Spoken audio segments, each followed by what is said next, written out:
que es los antediluvianos. En 3 imágenes prácticamente se condensa todo, nosotros lo vamos a desglosar mucho. En el lado izquierdo de la pantalla arriba, esos objetos dorados, que es el mismo, visto en 2 perspectivas distintas, no sé qué veis vosotros allí. ¿Qué podríais decir que es esto? ¿Una cosa hecha al azar? ¿Una forma que ha salido así y ya está? ¿Qué parece un avión? Sí, ¿no? Pues bien, este avión no ha sido hecho desde que se inventó el avión para acá, sobre todo con estas formas que ya estamos hartos de ver en aviones, sobre todo en aviones, fijaos cómo parecen unas formas de alas de aviones que van muy deprisa, que suelen ser cazas. Esto no fue inventado ahora. Estos artilugios se encontraron incluso en culturas precolombinas, anteriores a la llegada de los españoles allí y de las culturas que ya había cuando ellos llegaron. Pero hay muchos objetos que van a sorprender a muchos, y precisamente a través de estos objetos, donde hay incluso gente que parecen astronautas, se basan para decir de que desde el exterior aparecieron objetos con seres de otros mundos, universos o no sé de dónde, y intervinieron para crear la humanidad o para interconectar con ellos también. Nosotros vamos a desmitificar todo esto. También hay, ya lo veis la imagen de abajo, dinosaurios. Se ha hablado mucho sobre los dinosaurios. Está extendido por muchas partes de este mundo, restos fósiles. Hay gente que dice, no existieron, eso es un timo, dicen algunos creacionistas muy extremistas. Bien, eso no va acorde con los hechos, los restos fósiles son obvios que están, pero nosotros deberemos hablar por qué estos animales no están aún ahora entre nosotros. ¿Se extinguieron por un meteorito? ¿Se extinguieron por un cambio de glaciaciones, etcétera, etcétera? ¿Qué pasó con ellos? Y arriba a la derecha hay la clave absolutamente de todo. Cuando vemos esto, evidentemente, todos recordamos, el Arca de Noé, esa historia tan graciosa de que el mundo se llenó de agua por una lluvia tremenda, hubo unas inundaciones terribles, el mundo sucumbió debajo del agua y se salvó una familia de 8 individuos que llevaron muchos animalitos allí dentro, se termina el diluvio, salen y ya está. Bien, vamos a ver si esta historia que se llega a ridiculizar tanto en la actualidad es una burrada o realmente fue una historia cierta. Porque si eso es cierto, va a cambiar el panorama de muchísimas personas que se han tragado lo que les han dicho durante unos cuantos años. Si es mentira, nosotros deberemos rectificar. Si os dais cuenta en el dibujito donde aparece el arca, ¿veis el arco iris? El arco iris actualmente, ya sabéis que lo utilizan, no con 7 colores, sino con 6, el movimiento gay. Bien, 6 ya sabéis que es el número del hombre, no es el número de la perfección. El 7 es el número de la perfección, el número divino. Por algo será que ellos utilizan 6 y no 7. Pero curiosamente, ese arco que sale entre las nubes y que nosotros aún vemos cuando llueve y suele hacer sol, vamos a ver dónde lo remonta el origen bíblico. Y cada vez que vemos eso, nosotros deberemos recordar algo. Vamos a empezar con el tema, precisamente con el principio de todos los libros que están en la Biblia, el de Génesis, que quiere decir orígenes, la creación. Capítulo 1 y versículo 31. Nos vamos a saltar todo el relato de la creación de la vida sobre el mundo, porque, bueno, se supone que más o menos los deberíamos conocer, y quien no lo conozca o lo vea como una tontería, no hace falta ni conocerlo, yo le recomendaría que se buscara una Biblia y empezase a leer desde el Génesis capítulo 1, versículo 1, y fuera adentrándose poco a poco en la lectura bíblica, porque se llevaría auténticas sorpresas. Vamos directamente al versículo 31. Y vio Dios todo lo que había hecho, y he aquí que era bueno en gran manera, y fue la tarde y la mañana el día sexto. ¿El día sexto qué día es? Muchos dirían sábado. Es el viernes. Es el viernes. En la Biblia el viernes se le llama el día de preparación. ¿Preparación de qué? Preparación para el sábado, para reposar. Para que nada tengamos que hacer en sábado, habiéndolo preparado ya, como muy tarde, el viernes. Pues bien, cuando el relato bíblico nos habla de la creación del mundo, Moisés escribe, por las visiones que Dios le muestra, que pasan 5 días, y cuando llega el sexto, Dios termina su obra. Ha creado ya también definitivamente al hombre, que es lo último que crea, que pone sobre el mundo cuando ya lo ha hecho todo. Le ha preparado el panorama, la escena, y luego pone al hombre. Y Dios lo contempla todo lo que ha hecho y dice que era bueno en gran manera. Me gustaría que estas palabras las tuvieseis presentes con lo que ahora vais a ver. Bueno en gran manera. La evolución, ¿qué nos enseña? El hombre sale de algún modo, sea a través de una célula, del agua, de no sé qué, de no sé cuánto, va evolucionando, hasta llegar a lo que somos nosotros, los seres humanos, ¿no? También ha ido evolucionando a llegar a especies de animales, de vegetación, etcétera, etcétera. Ese proceso, ¿qué conlleva? Según la evolución, han pasado varios formatos de ser que termina siendo humano, pero eso no ha pasado de la noche a la mañana. Explican que pasa por un largo proceso, pero curiosamente, durante ese proceso, ¿qué sucede para que pueda salir la siguiente etapa? ¿Qué es? La muerte. Para que haya cambios evolutivos es necesaria la muerte. ¿La muerte se puede definir como algo bueno? Si Dios crea perfectas las cosas y lo crea bueno en gran manera, ¿Dios crea la muerte? Pues aquí hay un problema. Ya partimos de algo que ya no puede ser. O es una cosa o es la otra. Intentar explicar que el ser humano y la vida tal como la conocemos procede de una evolución implica que hemos de aceptar que hay muerte.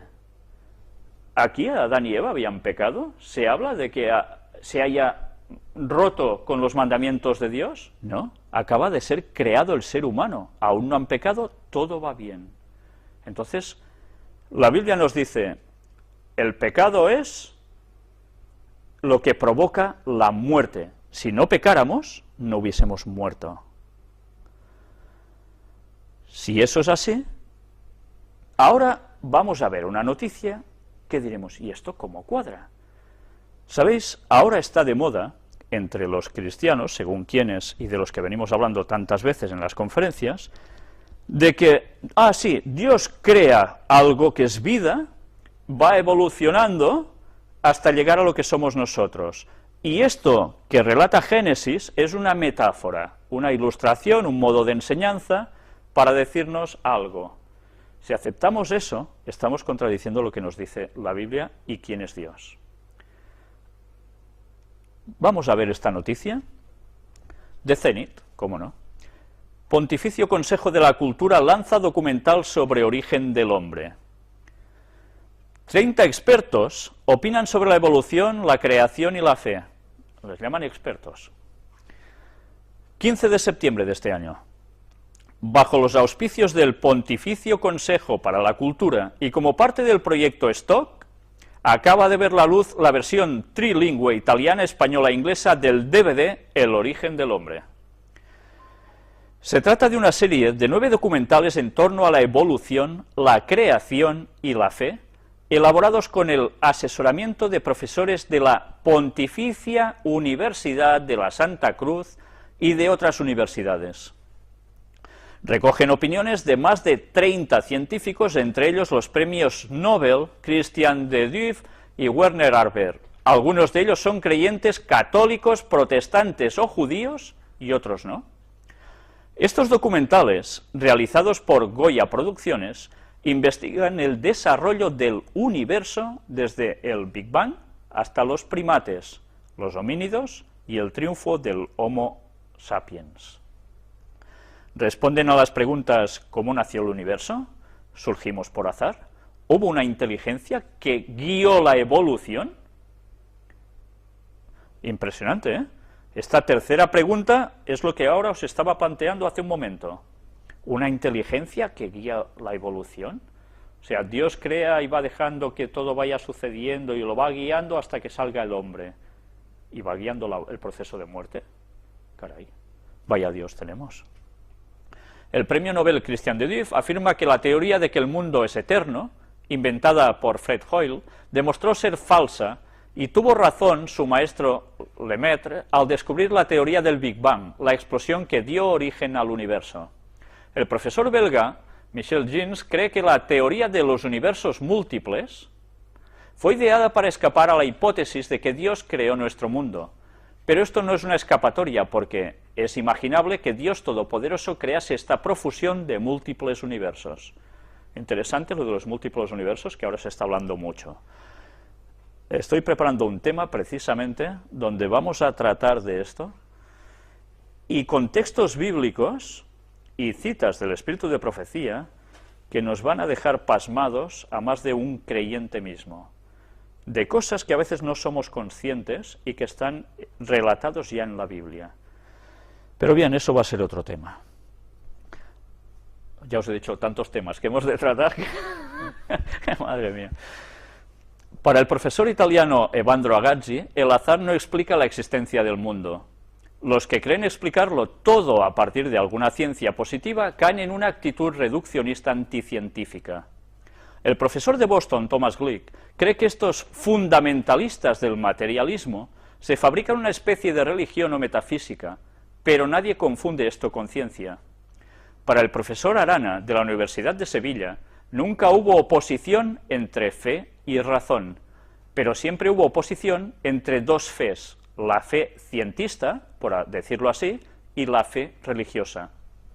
Nosotros, que hemos venido tratando tanto en las conferencias las noticias sobre el Vaticano, estamos viendo cómo precisamente el Papa no para de trabajar en la línea de fe y ciencia, fe y razón. Bueno, ya vemos que cuando el Papa trata algo, por algo es, está trabajando con un propósito. ¿Es pues la Biblia compatible con la ciencia?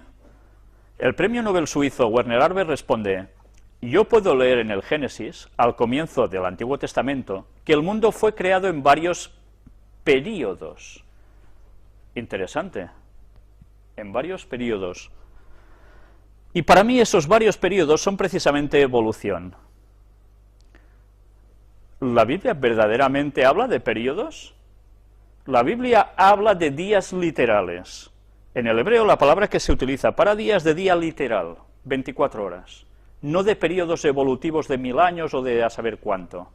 Hay religiones cristianas que se están acogiendo a ese concepto de períodos. Eso es una falsedad. Bíblicamente eso no es sostenible. Pero bien, ellos lo dicen. Ya estamos viendo que evolución implica muerte.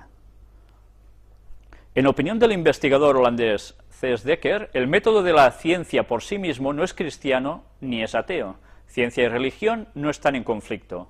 Y la ciencia en sí misma encaja muy bien con la visión cristiana del mundo. La serie El origen del hombre, afirma la productora, pone al desnudo una cierta explotación ideológica de la ciencia y en particular del darwinismo. Darwin fue manipulado a favor del racismo, tanto por parte del marxismo como en la Alemania nazi y en Estados Unidos. Bien, Darwin fue manipulado por alguien más, como vimos en las conferencias, como las sociedades secretas, ya con el abuelo de Darwin, les colaron el asunto de la evolución para cambiar el paradigma mental de la población cristiana de Occidente, para que se apartaran de Dios, de la creación. La Iglesia Católica, por su parte, no condenó a Darwin. Condenó otras cosas, pero esto no. ¿Qué cosas, eh? La evolución podría haberse dado dentro de la creación. Anda. ¿Esto es lo que están diciendo los católicos? ¿Esto es lo que está diciendo el Vaticano? ¿Aceptan la evolución dentro de la creación? Esta serie audiovisual, añade, expone la inconsistencia de posiciones ateas como la de Stephen Hawking, que ya también hablamos de él en anteriores conferencias, o Richard Dawkins en un extremo, y la de los fundamentalistas bíblicos y creacionistas en el otro.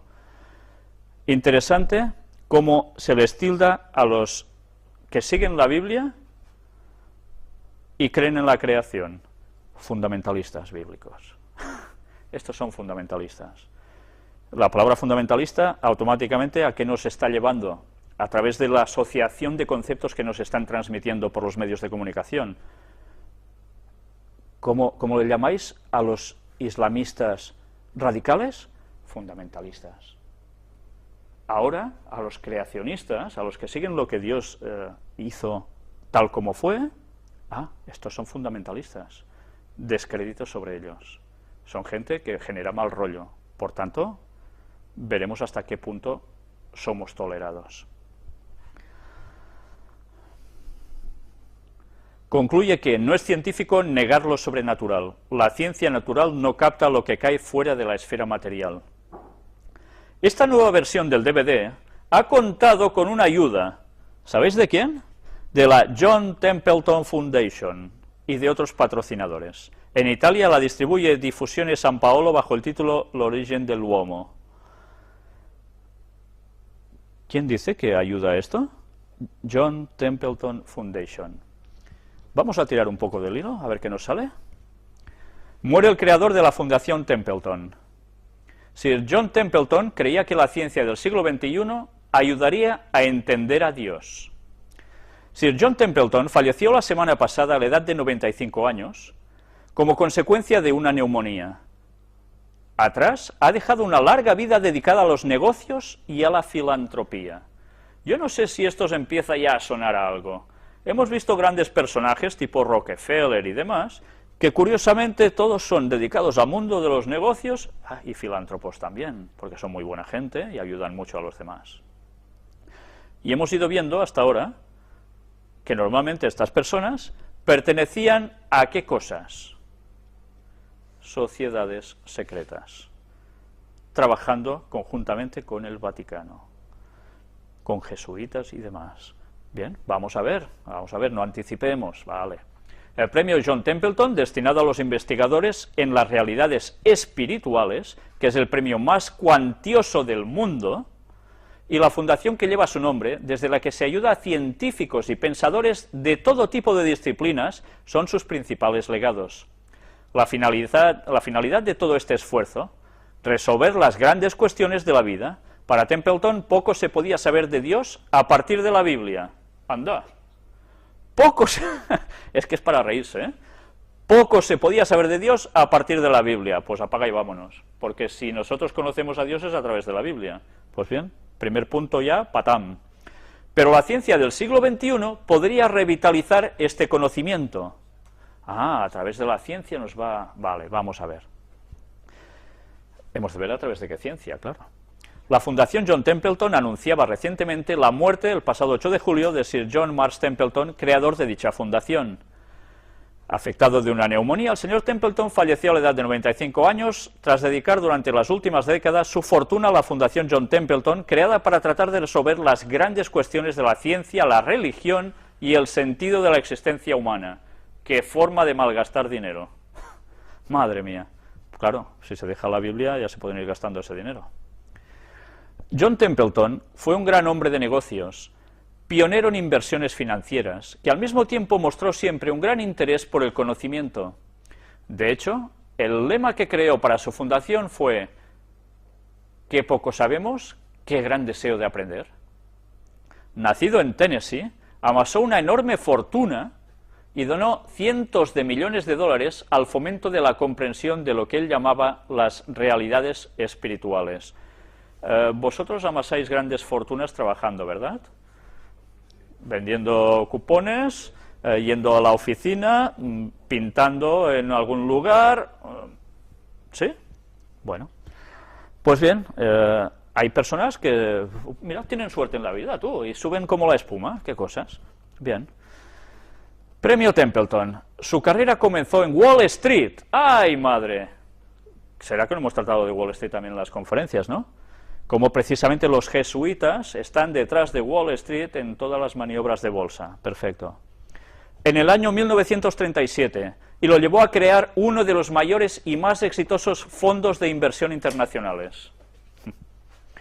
Llegó a ser uno de los hombres más ricos del mundo y fue nombrado caballero por la reina Isabel II de Inglaterra en 1987 por sus abundantes obras filantrópicas. En 1972 creó el Premio Templeton, que es el premio con la dotación más cuantiosa del mundo, de los concedidos a un solo individuo. Hoy por hoy asciende a 1 millón de euros y va destinado a reconocer logros ejemplares alcanzados por investigaciones o trabajos relacionados con la dimensión espiritual de la vida. Creo que me voy a presentar, a ver si me llevo ese dinerillo, tú. Bueno, es curioso, ¿no? A través de estos trabajos da esta cantidad de dinero. Según publica el New York Times, a lo largo de su historia, John Templeton invirtió asimismo gran parte de su fortuna en pensadores e innovadores espirituales. Innovadores espirituales, como, vamos a reír, la Madre Teresa, de la cual vimos nosotros como el propio Juan Pablo II tuvo que sacarle demonios, dice, ¿no? Impresionante. Bueno, pues nada, muy bien. Sigamos. El predicador evangélico Billy Graham. Anda, qué bien también. Otro personaje que trabaja en la masonería y que está llevando al mundo cristiano al mayor ecumenismo mundial, de los protestantes con los católicos. Madre mía. El escritor soviético Alexander, etcétera, etcétera, el físico Freeman, etcétera, el filósofo Charles Taylor. En 1987 creó la Fundación John Templeton, situada en Pensilvania y dedicada a servir como catalizador filantrópico de nuevos descubrimientos en áreas relacionadas con las grandes preguntas, desde las leyes de la naturaleza y del universo hasta la naturaleza del amor, la gratitud, el perdón o la creatividad, explica la web de la Fundación. Ya sabéis que la mayor parte de fundaciones fueron creadas también porque en Estados Unidos las fundaciones lo tienen muy bien a nivel de contribuir. Son grandes formas de desgravar los beneficios, ¿vale? Sigamos, porque no hay que ser tan mal pensado quizás, ¿no? Hacer ciencia de temas religiosos. Inevitablemente, el altruismo de John Templeton generó siempre controversia. Los críticos señalaban que sus realidades espirituales suponían de por sí una contradicción, dada la supuesta incompatibilidad entre ciencia y Dios. Para muchos, la idea de progreso en la religión resultaba extraña, al igual que la cesión de ayudas para descubrimientos en este campo. Pero John Templeton no se rindió y su fundación se dedicó a promover la aplicación de la metodología científica al estudio de temas religiosos. La física teórica, la biología evolutiva y las ciencias cognitivas se aplicaron a este objetivo. Así, por ejemplo, la Fundación promovió un estudio de coste multimillonario acerca del perdón o un estudio de 2 años de duración destinado a demostrar el efecto de la oración en 600 pacientes que habían sido sometidos a cirugía. ¿Y para esto hay que gastar tanto dinero? Yo realmente no lo entiendo. Perdóname, pero me es imposible captar esto. 2 años de duración destinados a demostrar el efecto de la oración, que no lo hemos comprobado en nuestras vidas, ¿acaso? Pues recomiendo a la gente que no ora que lo haga, porque se va a llevar auténticas sorpresas, porque se dará cuenta que Dios sí está allí. Pero además, un coste multimillonario para tratar acerca del perdón. Pues a Jesús, ¿cuánto dinero le deberían haber dado por hablar del perdón? Es increíble. Es realmente increíble, pero bueno. Y aunque los críticos siguieron manteniendo que la reconciliación entre ciencia y religión no era posible, y que estos estudios eran ingenuos y estaban motivados solo por el deseo de situar a las creencias religiosas al mismo nivel que el conocimiento científico, otros pensadores defendieron la intención de la Fundación, señalando que la ciencia no debía tener el monopolio sobre la verdad y que ciencia y religión podían cooperar de manera productiva. Lo mismo que está diciendo ahora el Papa, ¿eh? Una mina de oro. John Templeton dedicó una gran parte de su fortuna a la Fundación John Templeton, que actualmente cuenta con una donación de aproximadamente 1.000 millones de euros y que destina cerca de 45 millones anuales a premios. La mayor parte de las aportaciones económicas de dicha fundación van a la investigación científica de importantes universidades, en campos como la física teórica, la cosmología y las ciencias sociales, así como en estudios relacionados con el amor, el perdón, la creatividad, etcétera, etcétera. Ya os estáis dando cuenta de a qué va destinado todo ese dinero.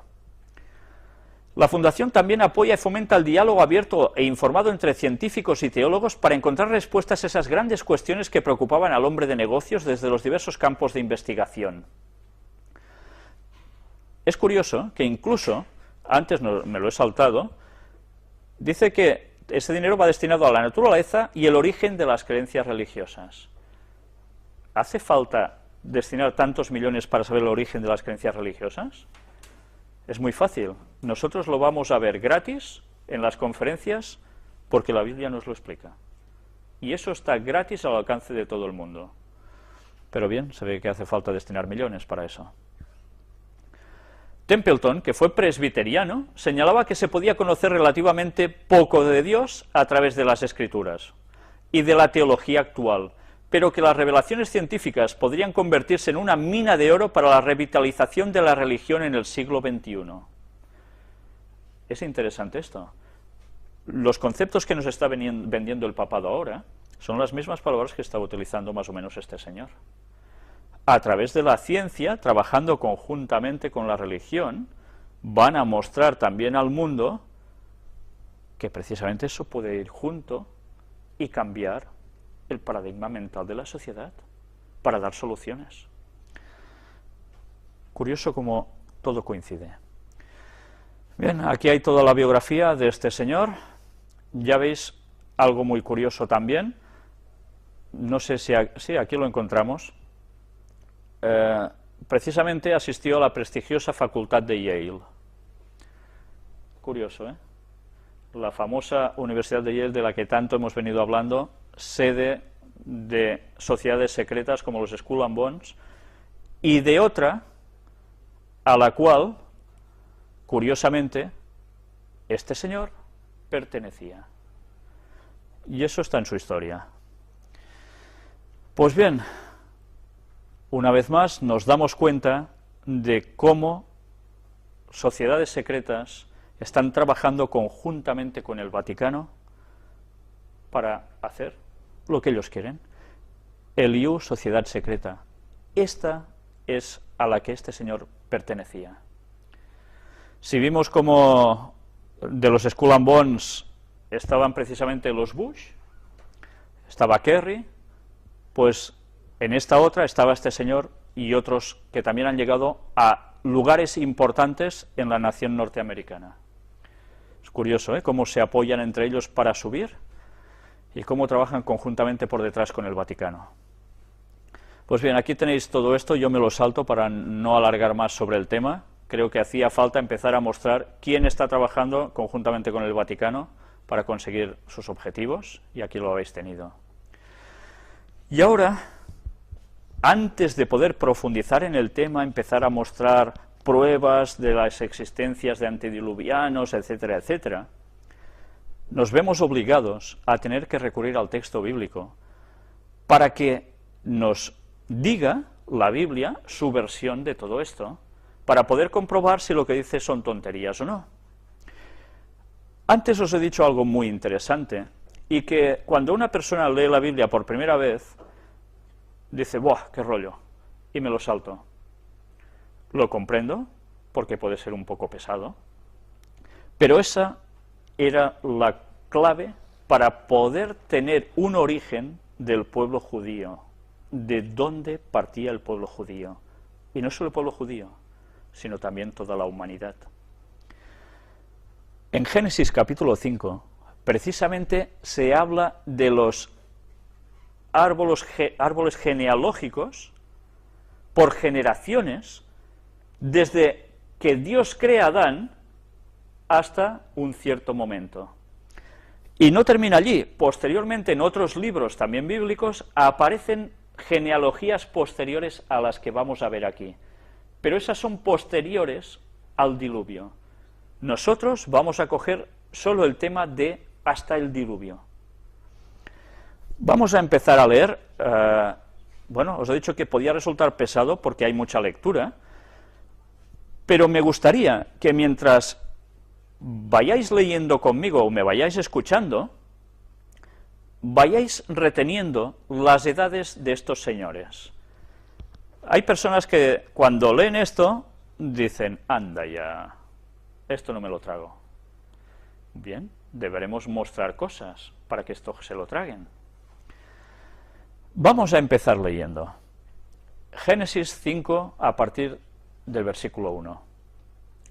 Este es el libro de las generaciones de Adán, el día en que creó Dios al hombre, a semejanza de Dios lo hizo. Yo, ya parándome en este primer versículo, me deja muy clara la Biblia que Dios crea al hombre a su semejanza. No crea ni una cosita extraña, plan célula y ya está, ni crea monos, ni crea nada raro. Crea a alguien totalmente digno, a semejanza de él mismo. ¿Sabéis? Las personas que se van a suicidar, las personas que lo pasan mal, deberían recordar que a nosotros nos creó Dios, y nos creó a su semejanza. No nos creó como a un gato, ni como a un perro, ni como a una cebolla, ni nada parecido. Nos creó a su semejanza. Estas personas pueden llegar a pensar que Dios verdaderamente los va a dejar, si se ha preocupado de crearlos a su semejanza. Otro texto anterior, en el mismo Génesis, nos dice a imagen y semejanza. Imagen física, no quiere decir que seamos de la misma materia, pero sí semejantes físicamente, y además en la forma de hacer funcionar el cerebro, mentalmente. Nunca os desesperéis cuando lleguéis a situaciones extremas, porque Dios nos hizo y se tomó la molestia incluso de que el propio Creador vino a encarnarse para morir por nosotros para que pudiésemos ser salvos. Y un Dios que no nos quisiera para nada, en momentos que estamos y nos sentimos mal, está allí, como están los momentos buenos.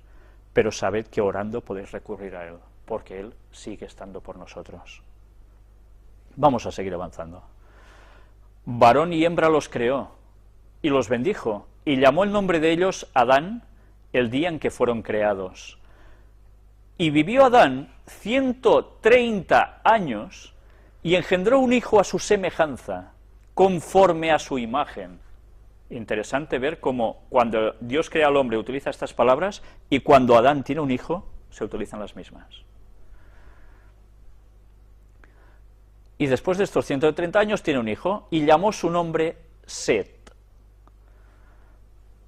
Yo no sé si, quizás los que no conocéis tanto de la materia bíblica, sabéis quién era Set. Set fue el tercer hijo de Adán y Eva. Todos conocemos la famosa historia de Caín y Abel, cómo Caín se levanta contra su hermano y lo mata, y tienen luego otro hijo que se llama Set, que viene a ser el hijo llamado el de la restitución. Sabéis que Caín no hacía la voluntad de Dios, Abel sí, fue el que fue asesinado. Si solo hubiese estado Caín y hubiesen habido con sus mujeres o su mujer, etcétera, etcétera, hubiesen procreado, las enseñanzas de Caín sobre sus hijos, ¿hacia qué lado hubiesen ido? ¿Hacia Dios o hacia lo contrario? Evidentemente hacia lo contrario, porque parece ser que él no se arrepiente de nada de lo que ha hecho. Dios es necesario que permita que tengan otro hijo, y este es llamado Set. Pero no fue el único. Los textos bíblicos nos siguen diciendo que después engendró hijos e hijas. Y los primeros pobladores del mundo fueron sus hijos, no había más. Set fue un hombre fiel a Dios. Y esto es lo importante de por qué se nos habla de genealogías en la Biblia. Porque precisamente a través de su genealogía, con el paso de los años, vamos a llegar hasta el diluvio, con alguien en concreto, y que después de sus hijos, de su linaje, de uno de sus 3 hijos, va a seguir avanzando y pasando los años hasta llegar a un personaje que hace un antes y un después en la historia de la humanidad, y es Jesús. Por eso la Biblia nos habla de genealogías, porque es necesario situar a Jesús en el contexto histórico del mundo y de dónde procedía también como humano. Vamos a seguir leyendo. Y fueron los días de Adán, después que engendró a Set, 800 años, e engendró hijos e hijas. Y fueron todos los días que vivió Adán 930 años y murió. ¿Habéis conocido a alguien que haya vivido 930 años? Ni de casualidad, ¿verdad? Los máximos que vemos son 100 y pocos años, y luego, claro, les toca palmarla, normal, no llegan a más. Y ya es mucho. En cambio aquí, lo sorprendente es que nos dice que Adán, recién salido de la mano de Dios, 930 años. Algún día hablaremos precisamente de cómo Adán es dotado de una cantidad de energía. Imaginaos que el ser humano es una pila, ¿vale? Una pila, sabéis que cuando se enchufa en algún sitio, empieza a conectarse, se va gastando, ¿no? Ellos comían de una cosa llamada el árbol de la vida, del cual después llegaremos a hablar. Es el árbol que, comiendo de sus frutos, les iba perpetuando la longevidad. Y eso estaba en el jardín del Edén. Luego veremos qué sucede con esto. Pero el hombre que es dotado de una cierta cantidad de energía innata, que todos tenemos, más adelante veremos qué proporción de energía tenemos nosotros respecto a Adán, porque eso es muy interesante. Y vamos a ver cómo la vida va pasando del árbol, precisamente este de la vida, ya no se puede comer, y la caída, longevidad de sus años llegan a su clímax, después de 930 años. Pero claro, ya la lógica nos dice que si, y porque ya lo sabemos de sobras, sin saber mucho de Biblia, que el mundo ha ido siempre como ha ido, poco ha ido bien, ¿verdad? Pues lógicamente uno se separa de Dios, no come de eso, la energía se irá agotando porque no la reemplazas con nada. Sí que se reemplaza la energía, ¿lo sabíais? A través de lo que coméis, básicamente. Básicamente. Por eso es interesante ver qué dieta seguía Adán, qué dieta seguía mandada por Dios, porque Dios sabía cuál era su mejor combustible, para que él funcionara y pudiese perpetuarse más. Y eso es el mundo vegetal. No era carnívoro, para nada. De eso hablaremos más adelante, pero bien, es interesante ver cómo llega un momento en que, pum, se va apagando hasta que se muere, pero caray, 930 años, ¿quién se apagará esta edad, no? Vamos a seguir avanzando. Vivió Set, su hijo, 105 años y engendró a Enós. Démonos cuenta cómo no se engendran con 25 años, o 20, o 30, sino cuando ya pasan de los 100, ¿no? Esto nos está dando muestras de que su juventud, o su adolescencia, o su pubertad, o todo, era mucho más prolongada, a menos según el relato bíblico, ¿verdad? Y vivió Set después que engendró a Enós 807 años y engendró hijos e hijas. Y fueron todos los días de Set 912 años y murió. Ya veis, vive menos que su padre, ¿verdad? Vivió Enos 90 años y engendró a Cainán. Este ya genera hijos un poco antes, ¿verdad? Y vivió Enos, después que engendró a Cainán, 815 años y engendró hijos e hijas. Y fueron todos los días de Enos 905 años y murió. Vivió Cainán 70 años y engendró a Mahalaleel. Y vivió Cainán, después que engendró a Mahalaleel, 840 años y engendró hijos e hijas. Y fueron todos los días de Cainán 910 años y murió. Vivió Mahalaleel 65 años y engendró a Jared. Y vivió Mahalaleel, y menos mal que no sale más veces porque leerlo es un rollo, después que engendró a Jared 830 años y engendró hijos e hijas. Y fueron todos los días, pues sí, sale otra vez, de Mahalaleel 895 años y murió. Vivió Jared 162 años y engendró a Enoc. Aquí vamos a hacer una paradita. Enoc. Este personaje nosotros lo vimos en una anterior conferencia, pero nosotros vamos a ver mucho más en esta serie de conferencias sobre el mundo antediluviano sobre este personaje. Y deberemos aprender grandes lecciones de él, porque él nos va a dar la lección de lo que nosotros debemos hacer ahora, porque en sus tiempos iba a suceder algo y en los nuestros va a suceder algo bastante semejante, bastante parecido. Pero bien, vamos a seguir. Y vivió Jared, después que engendró a Enoc, 800 años y engendró hijos e hijas. Y fueron todos los días de Jared 962 años y murió. Vivió Enoc 65 años y engendró a Matusalén. Este nombre sí que os suena, ¿no? Es más viejo que Matusalén, ¿eh que sí? Madre mía, el Matusalén, famoso. Y caminó Enoc con Dios, después que engendró a Matusalén, ¿veis? Era hijo de Enoc, 300 años y engendró hijos e hijas. Y fueron todos los días de Enoc 365 años. Caminó pues Enoc con Dios y desapareció, porque le llevó Dios. Uf. ¿Qué pasa? ¿Qué quiere decir que desapareció porque se murió?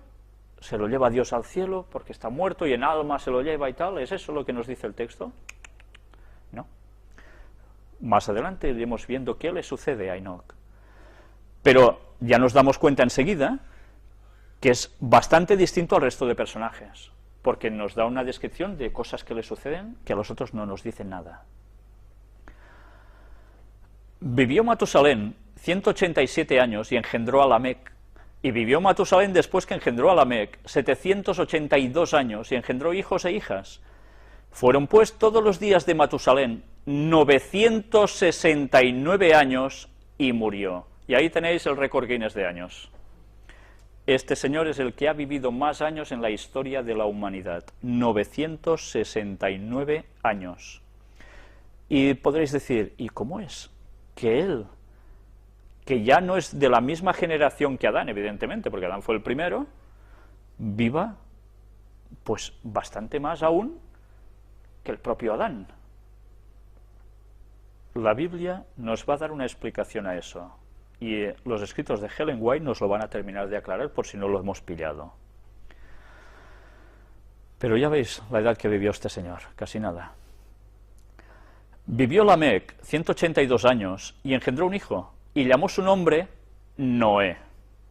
Anda, ahí está nuestro personaje central, sobre el que va a pulular toda la conferencia, pero del cual no hablaremos tanto tampoco, porque con él básicamente es cuando terminaremos la conferencia, al menos este tema, diciendo: este nos aliviará de nuestras obras y del trabajo de nuestras manos, a causa de la tierra que Jehová maldijo. Aquí hay una primera profecía. Cuando el padre llama el nombre de su hijo Noé, está lanzando una profecía. Porque ese hijo, él sabía que sería el que aliviaría al ser humano, a la tierra, en general, que Dios maldijo. ¿Dios maldijo la tierra? Si creó todo bueno en gran manera. Todos recordamos el momento de la caída de Adán y Eva, quien no, que lo busque en sus Biblias. Llega un momento en que transgreden y Dios maldice la tierra y algo más, y pasa una serie de factores. Pues bien, este Noé sería el encargado de hacer algo especial. Y vivió Lamec, después que engendró a Noé, 595 años y engendró hijos e hijas. Y fueron todos los días de Lamec 777 años y murió. Vaya número perfecto, ¿eh? 777 años. Y siendo Noé de 500 años, engendró ¿a quién? A Sem, a Cam y a Jafet. Y supongo que ya lo sabéis, pero si no, he de deciros que cualquiera de vosotros que estáis aquí y de los que están viendo las conferencias en sus casas, en cualquier parte del mundo, y los que no lo ven, todos, descendemos de uno de estos tres hijos de Noé, de Sem, de Cam o de Jafet. Porque ellos fueron los que entraron en el arca y se salvaron de ese diluvio, y de ellos y sus esposas salió todo el género humano que nosotros estamos pisando en esta tierra, sean anteriores a nosotros o nosotros, y los que van a venir después. De Sem, curiosamente, y ahora ya lo anticipo, vienen los judíos. Pero los judíos no vienen ni de Cam, ni vienen de Jafet. Estos dos señores tuvieron linajes que se fueron estableciendo en otras partes de la tierra. Iremos viendo como de estos tres señores solo hay uno solo, que sigue lo que Dios dijo que se debía seguir para el bien. Los otros dos volvieron a lo mismo que sus ancestros. Y si empezáis a darle vueltas a esto, una vez sepáis cómo iremos desglosando en esta conferencia lo que sucedió, entenderéis el por qué ese señor que se gastó tantos millones en investigar el origen de las creencias o religiones, se lo podía haber ahorrado si hubiese hecho caso de la Biblia, donde se habla de todo esto. Dinero mal gastado, desde luego. Pues bien, vamos a seguir. Ya entramos en el capítulo 6. Aconteció que cuando comenzaron los hombres a multiplicarse sobre la faz de la tierra y les nacieron hijas, que viendo los hijos de Dios que las hijas de los hombres eran hermosas, tomaron para sí mujeres, escogiendo entre todas. Aquí me veo obligado a tener que hacer una parada, porque hay personas, como dice la masonería, curiosamente, como dicen los testigos de Jehová que salieron de la masonería, y como dicen otras personas, sin saberlo, que esto fue original, que no provenía de Dios esos conceptos, están diciendo que esos hijos de Dios eran ángeles caídos que acompañaron a Lucifer en su rebelión a Satanás, y vinieron y dijeron, ¡hala, qué mujeres más guapas! Y ñaca, y tuvieron hijos con ellas.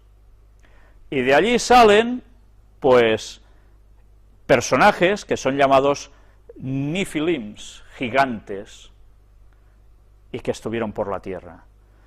Bien, tendremos que demostrar que este concepto no es bíblico.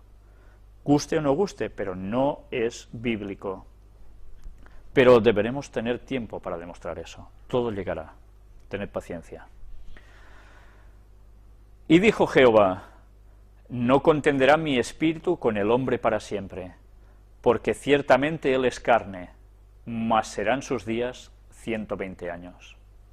Aquí Dios dice, el hombre ya no funciona bien, todo se ha destorotado.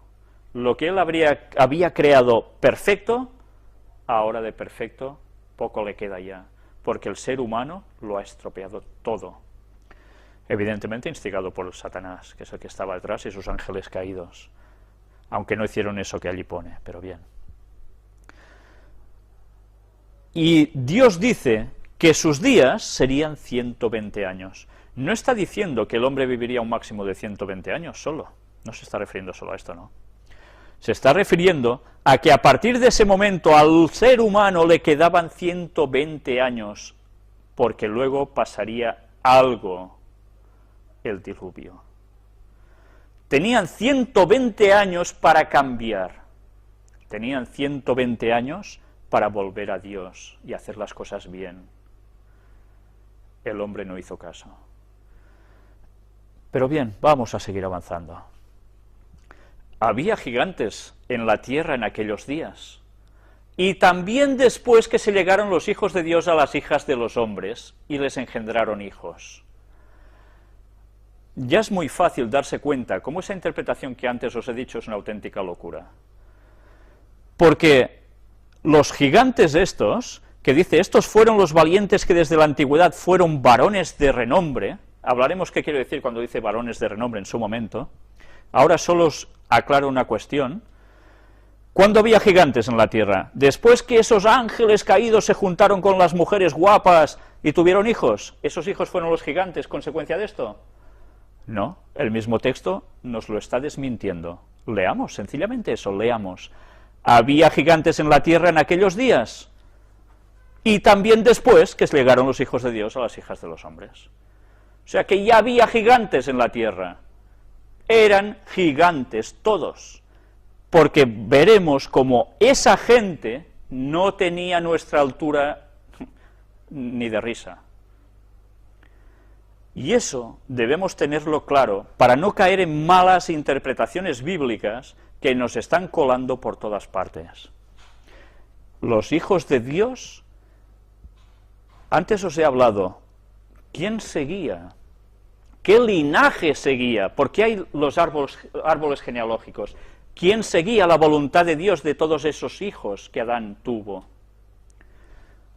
Pues fue solo una rama de estos, no fueron todos los demás fueron paganos, se rebotaron contra Dios.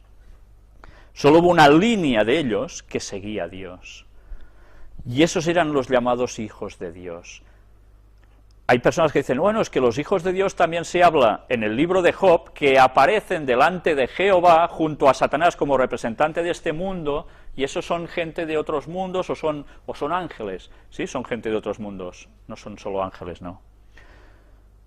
Pero no necesariamente esos hijos de Dios son los mismos que hicieron esto aquí. ¿Quién es hijo de Dios en la tierra? Jesús, ciertamente, pero ¿quién más? Todo aquel que hace la voluntad de Dios. Y estos eran los que, siguiendo lo que Dios quería, vieron que las otras mujeres eran muy atractivas. ¿Las suyas no lo eran, acaso? Si eran salidos de la mano de Dios hacía poco tiempo, ¿iban a ser unos cardos burriqueros? Serían muy guapas. Pero ¿qué diferencia había entre unas y las otras que les llamaron la atención? Luego la Biblia nos va diciendo qué pasó con todo esto, y cómo la historia siempre decimos que se repite, y nosotros nunca aprendemos porque somos así de tarugos. Las mujeres de los que no seguían a Dios eran mujeres que iban muy explosivas por la vida, ¿me entendéis? ¿Qué hace el pavo real para mostrarse? ¡Buah! Despliega todo su abanico de colores majestuosos, y anda, te lo tenías que mirar, ¿verdad que sí? Porque es precioso. Pues bien,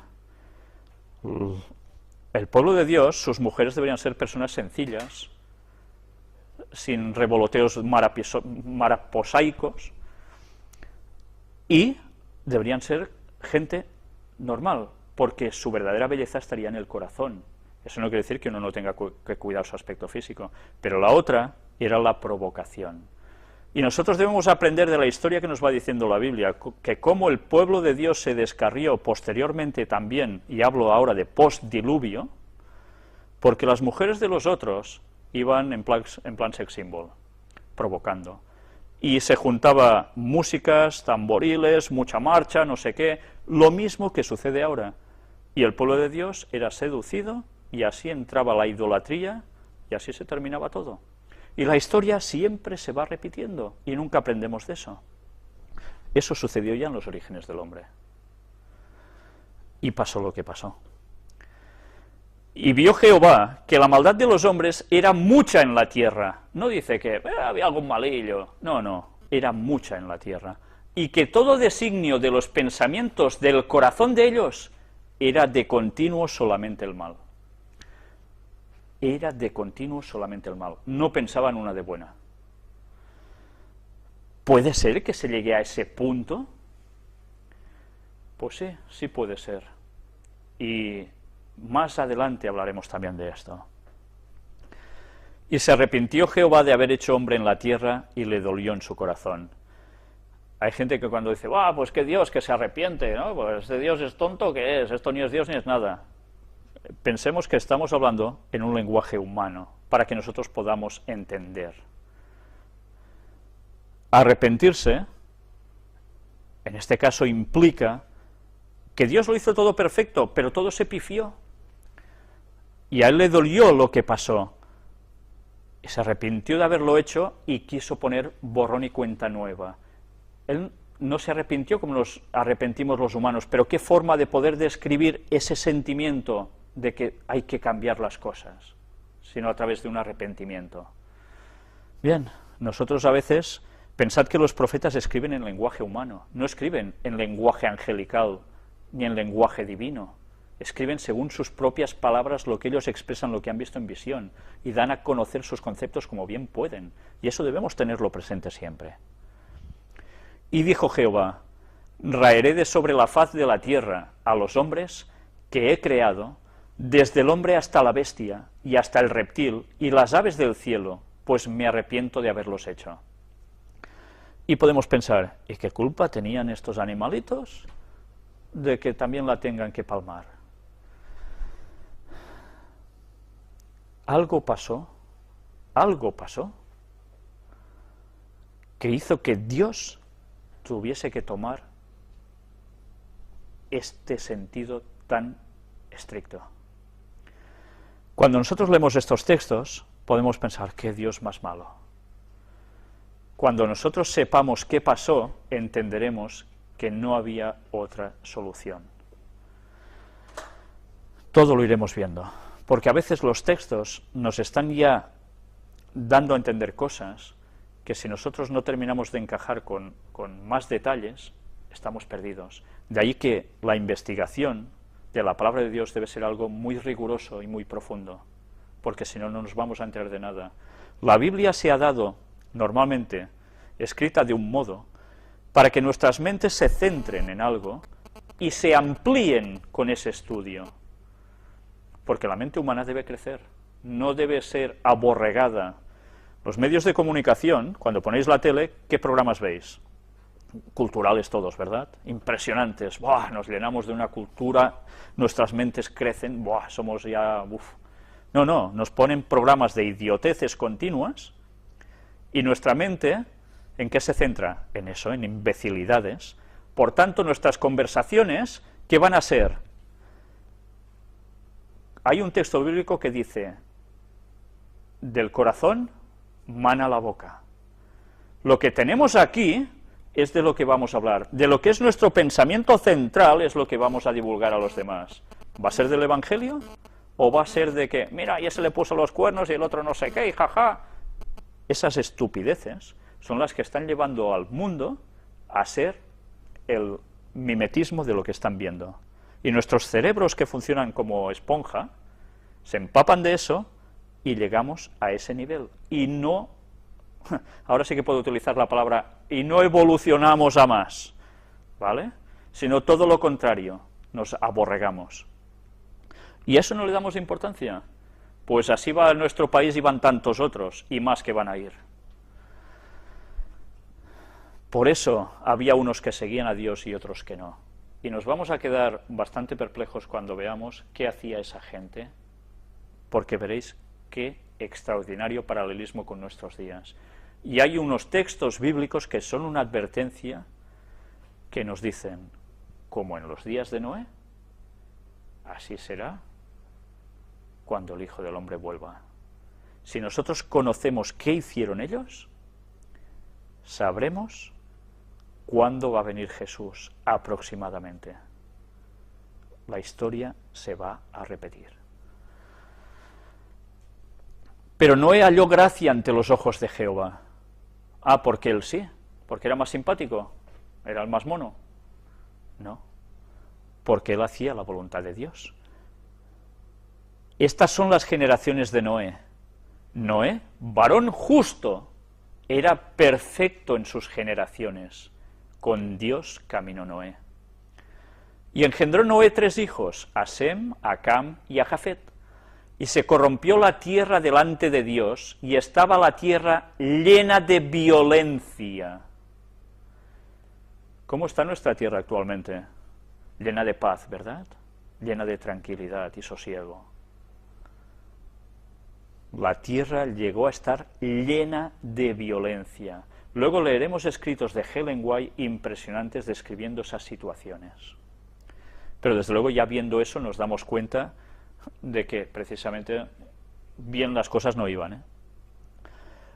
Y miró Dios la tierra, y he aquí que estaba corrompida, porque toda carne había corrompido su camino sobre la tierra. Casi nada, toda carne. Dijo pues Dios a Noé: he decidido el fin de todo ser, porque la tierra está llena de violencia a causa de ellos, y he aquí que yo los destruiré con la tierra.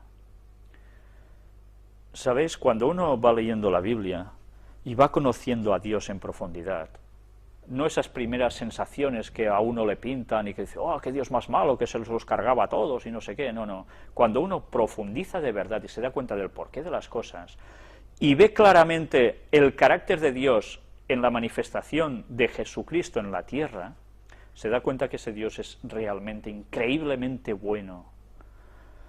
Para llegar a ese punto, el corazón de Dios se debió partir. Porque con todo lo que ha hecho y hace por nosotros aún ahora, con la misericordia y cómo nos está aguantando, para llegar a exterminar a la humanidad y a la tierra así, qué mal lo debió pasar, qué mal. Hazte un arca de madera de gofer, harás aposentos en el arca, y la calafatearás con brea por dentro y por fuera. Y aquí Noé recibe la instrucción de que para evitar el desastre y subsistir, debía hacer un arca. En una anterior conferencia hablamos sobre Ron Wyatt, el arqueólogo que encontró el arca de Noé en Turquía, precisamente, y de la cual estuvimos hablando. Trataremos más sobre este señor, y iré, si Dios quiere, exponiendo las investigaciones que estamos haciendo últimamente al respecto, sobre otras cosas que este señor encontró. Y las cosas están yendo por buen camino, os lo anticipo. Creo que vamos a llevarnos grandes sorpresas en poco tiempo, si Dios quiere, y os lo podré traer con argumentación, creo que buena. Orad para que eso sea así.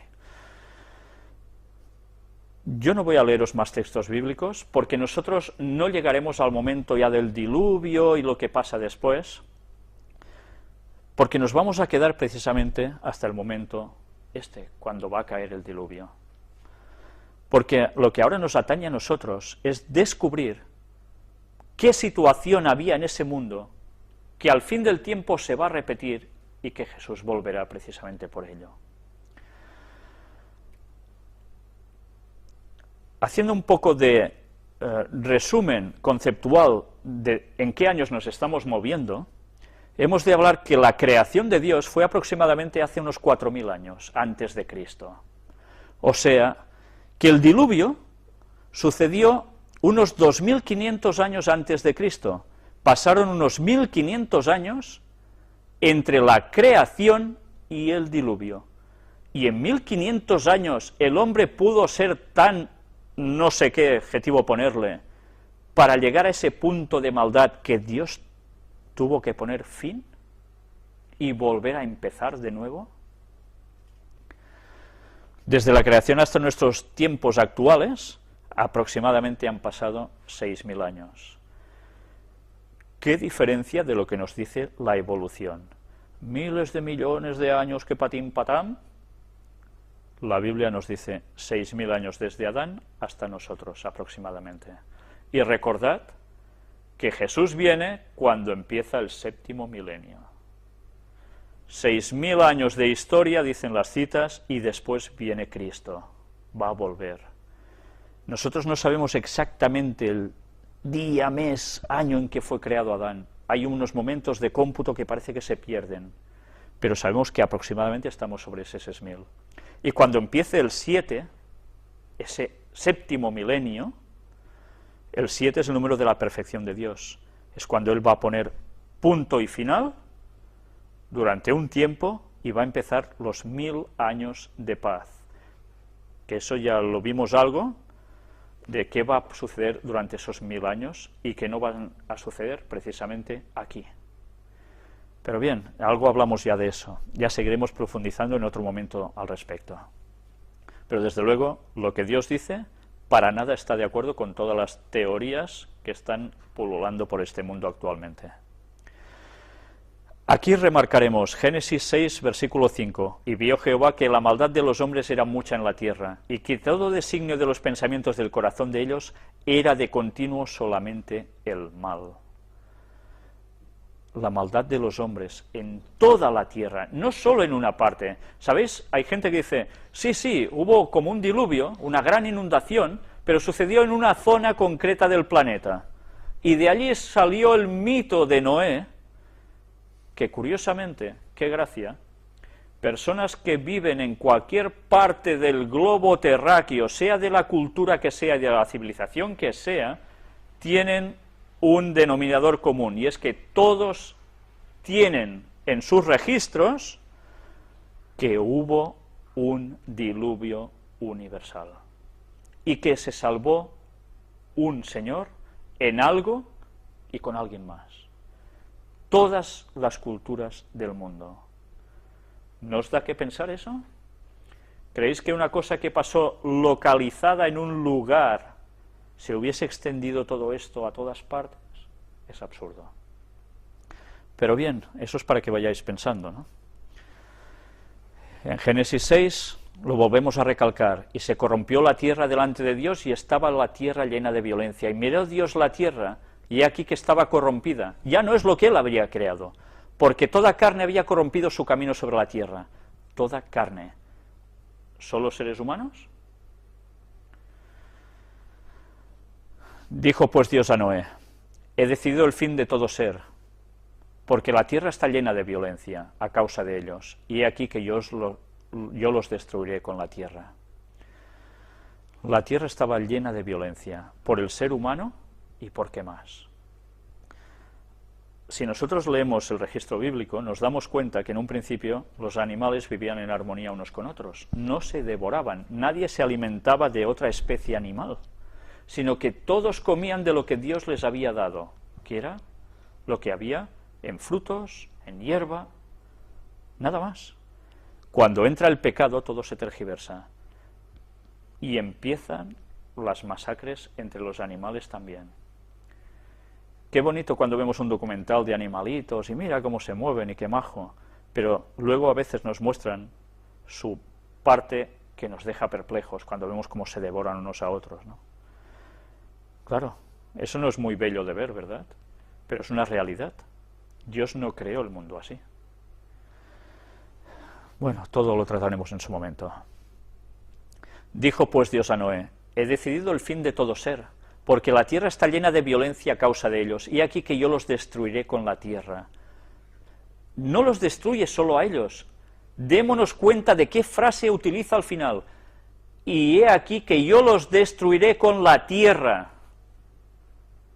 La tierra iba a ser destruida. ¿Qué quería decir esto? ¿Que el planeta iba a hacer ¡pum! Y iba a desaparecer desintegrado? No. Pero que en ese diluvio algo además iba a suceder, que no solo era caer agua, y la tierra iba a ser destruida, cambiada radicalmente.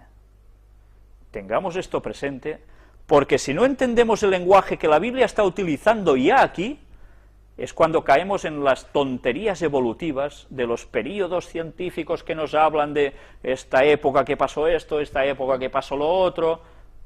No, no, no. Hemos de entender este clímax que pasó en la propia Tierra para poder captar que hubo un cambio brusco, radical, que lo cambió absolutamente todo. Y si nosotros intentamos datar cosas con carbonos 14 y mil y unas cosas más, por estratos, etcétera, etcétera, vamos a quedarnos perplejos para explicar según qué cosas. Si la gente científica no acepta esto, es cuando sus mentes empiezan a divagar para explicar cosas que no pueden explicar si no van al relato bíblico. Y eso hace que se aparten de Dios, porque creen que su ciencia es superior a lo que Dios dijo que pasó. El engreimiento del hombre, el egoísmo, el orgullo, es idolatría. Porque se está sirviendo a Satanás cuando hay idolatría, no se está sirviendo a nadie más. Hazte un arca de madera de gofer. Esta madera, algún día trataremos qué es exactamente, pero también es cierto que sí vamos a ver algo durante esta conferencia de esto. Harás aposentos en el arca y la calafatearás con brea por dentro y por fuera. Evidentemente esto era para que no hubiese filtraciones, ¿verdad? Pero además harás aposentos en el arca. Tenía que hacer apartados, cámaras, habitaciones, llamadle como queráis. Para algo era eso. Bien, antes de enseñar estos diagramas sobre la longevidad de los seres humanos, en gráfico, lo que antes hemos leído, ahora vamos a verlo en gráfico de un modo exponencial claro, vamos a hacer un pequeño descanso.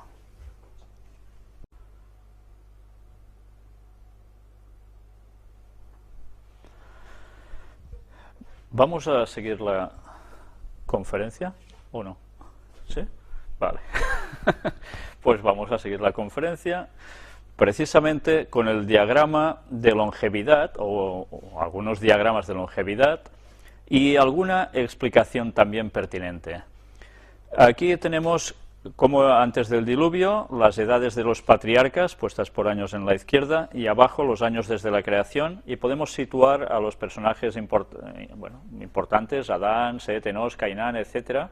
Vemos hasta qué años llegaron, por ejemplo Sem, 1600 años después de la creación.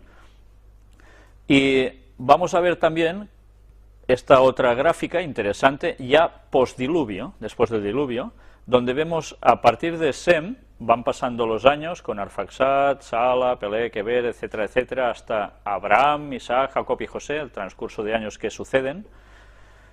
Y también ahora lo que vamos a ver es los factores conducentes a la pérdida de longevidad. Hay muchos estudios hechos sobre esto. ¿Por qué la gente posterior al diluvio vivió tantos años menos en comparación con los antediluvianos? ¿Eso es coherente? ¿Es lógico? ¿Qué pudo pasar para que la gente viviera menos? Se han hecho estudios, yo creo que fantásticos, de bien hechos que están, de las explicaciones de por qué esto ha sucedido así. Vamos a ver aquí una tesis precisamente muy interesante, que es un buen resumen de otras personas científicas que han estudiado sobre esto. ¿Qué factores llevaron a la disminución de la longevidad tras el diluvio? Punto número 1. El colapsamiento de la cubierta de agua, seguramente vaporizada, que rodeaba la Tierra a modo de filtro y de cubierta tipo invernadero, que daría al mundo antediluviano un clima subtropical de polo a polo. El clima era el mismo en todo el planeta. El eje de la Tierra, además, era recto, no estaba inclinado como conocemos ahora la Tierra. Vimos nosotros cómo a través del tsunami de Sumatra y de otros posteriores, como también el que pasó en Japón, cómo el eje de la Tierra se ha ido inclinando cada vez que pasaba un hecho así. Pues imaginaros un diluvio que veremos que no solo fue agua que descendió en picado desde arriba del cielo, sino que salió también de otros lugares, o sea, del propio subsuelo, más otras cosas que llegaron a acontecer, como evidentemente el eje de la Tierra dejó de tener la verticalidad pertinente. Esto provocó que post-diluvio la atmósfera fuera distinta, la infracción de los rayos del Sol o la refracción de los rayos del Sol sobre la Tierra, se crearan los polos, el clima fuera distinto en distintas zonas, todo fue distinto a raíz de eso. Vamos a ver el punto número 2. La intensa conmoción de los fondos oceánicos con la apertura de innumerables bocas volcánicas arrojando lava, agua juvenil, gases, etcétera, provocando una terrible actividad tectónica, transgresiones marinas. Lo que está diciendo aquí, en esta tesis, no es ninguna tontería. Vamos a ver cómo Ellen White, en sus escritos, ya nos decía exactamente que esto sucedió así. Y Ellen White no era ninguna científica, ya sabéis que más bien era una señora bastante humilde, bastante cateta, para que me entendáis, sin estudios prácticamente, y en cambio ella estaba describiendo todo lo que sucedió y con unos detalles que precisamente coinciden con lo que aquí se dice, la cual cosa provocó desgarres en toda la estructura de la Tierra. De ahí que ahora podamos llegar a entender todos los fósiles que se van encontrando, los distintos estratos, los distintos objetos, y el por qué el mundo está subdividido en continentes tal como lo tenemos ahora. El diluvio modificó drásticamente toda la Tierra. Punto número 3. El campo magnético de la Tierra, en progresiva disminución, habría daños genéticos en los hombres antes del diluvio.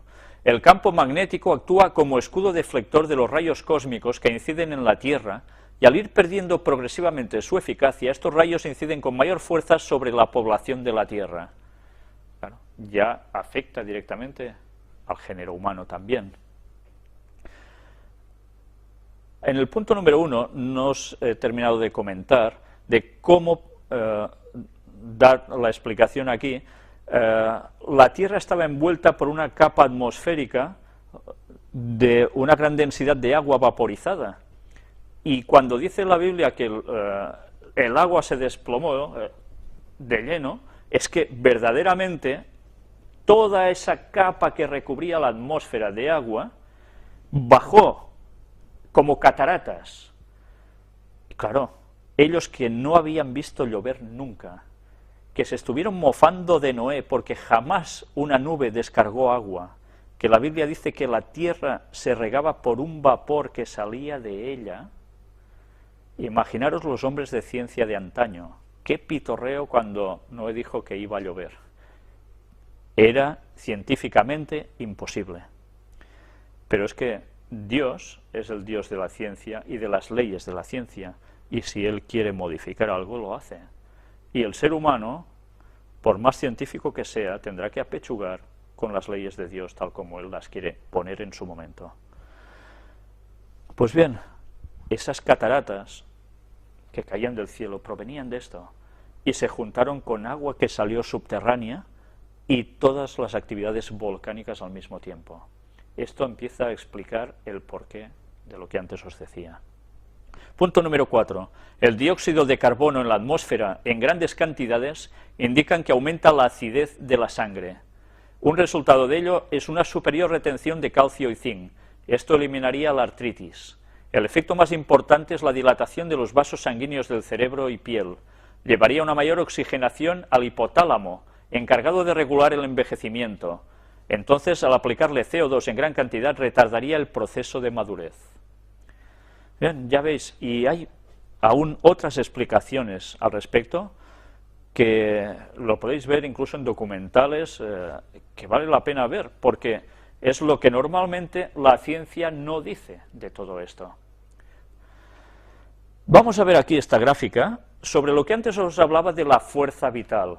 Desde el nacimiento o la creación del hombre, por decir algo, de Adán en este caso, toda esa potencia, esa fuerza vital con la que Dios le dotó. Adán, evidentemente, ¡pam!, está hecho al 100%, es una pila completa, por decir algo. Con el pecado, se va gastando esa pila, ya no se alimenta de la energía necesaria del árbol de la vida y va declinando hasta que a los 930 años fallece. La fuerza vital que nosotros tenemos, hay citas de Ellen White que son realmente impresionantes, y esto está basado precisamente en ello. 20 veces menos de fuerza vital, 5% respecto de Adán, 10 veces menos en años de vida, 10% respecto de Adán. Nosotros seríamos esta gráfica roja de aquí, no la línea azul de vida de Adán. Nosotros, 80, 90 años, como mucho, es solo un 10% de la longevidad de Adán.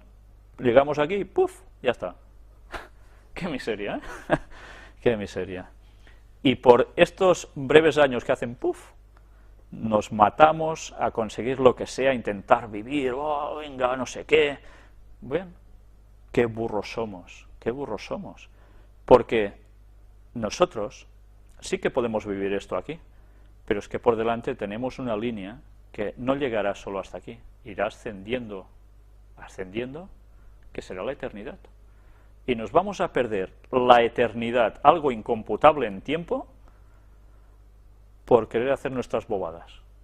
Vaya cambio. Pero de eso ya se encarga Satanás, de hacer atrayente su modo de vida, ¿no? Pues nosotros, con el paso de los años, no tenemos esa carga de energía vital que tiene Adán, tenemos mucha menos. Por eso nos pasa que nuestra longevidad es tan corta. Bien, ¿cómo se va a recuperar eso? Pues una vez más, y la Biblia nos lo dice, cuando todo haya terminado, volveremos a comer del árbol de la vida. Y la longevidad volverá a estar asegurada. Seremos eternos, tal como Dios nos hizo en un principio. Por eso es importante que nosotros nos cuidemos. Si queremos mantener esa línea de energía vital en nosotros dentro de lo posible, debemos cuidar nuestras vidas a todos los niveles, en nutrición, en ejercicio, en cuestiones como el aire, etcétera, etcétera, el agua, el sol, todo debemos cuidarlo. Y que nuestro modo de vida, además, esté en comunión con Dios. Porque si no, no nos vamos a llenar de la vida que Dios nos da. ¿Sabéis? Cuando las personas en verdad, y esto yo os diría que lo experimentaréis, y sé que muchos de vosotros ya seguro que lo ha experimentado en sus vidas, haced la prueba algún día. Si vosotros estáis mal de salud durante un día, no os encontráis nada bien por lo que sea, pero curiosamente viene a vosotros una persona con la cual vosotros habláis de la palabra de Dios, del Evangelio, y empezáis a hablar con esa persona, y os daréis cuenta que curiosamente, cuando estáis hablando con esas personas, ya ha cambiado vuestro dolor, os encontráis mucho mejor, y cuando habéis terminado de hablar con esa persona estáis la mar de bien. Y además, mentalmente, os notáis muy llenos. Eso no es una característica mental que pase porque, mira, es como el que mira un partido de fútbol y mientras se distrae. No, no. Cuando nosotros damos vida a través de la palabra de Dios, Jesús dijo, yo soy la vida, estamos dando a Jesús a los demás, estamos dándoles vida. Pero nosotros recibimos vida de Dios en el momento en que damos vida a los demás con el Evangelio. Y así es como nos vamos llenando. Y el árbol de la vida de Dios pasa a ser el conocimiento de Dios que transmitimos a los demás. Así Dios nos va llenando a nosotros. Sé que muchos de vosotros y de los que están viendo esta conferencia seguro que lo saben, pero vale la pena decirlo. La vida la conseguimos dando vida a los demás, no haciendo el mal a los demás. Aquí tenemos una gráfica ultra extensa que no se ve ni torta, pero para haceros una idea, ahora la iremos comprobando en porciones. La parte de la izquierda, ¿veis que estos palitos son muy largos? Son los antediluvianos, son los años que iban viviendo.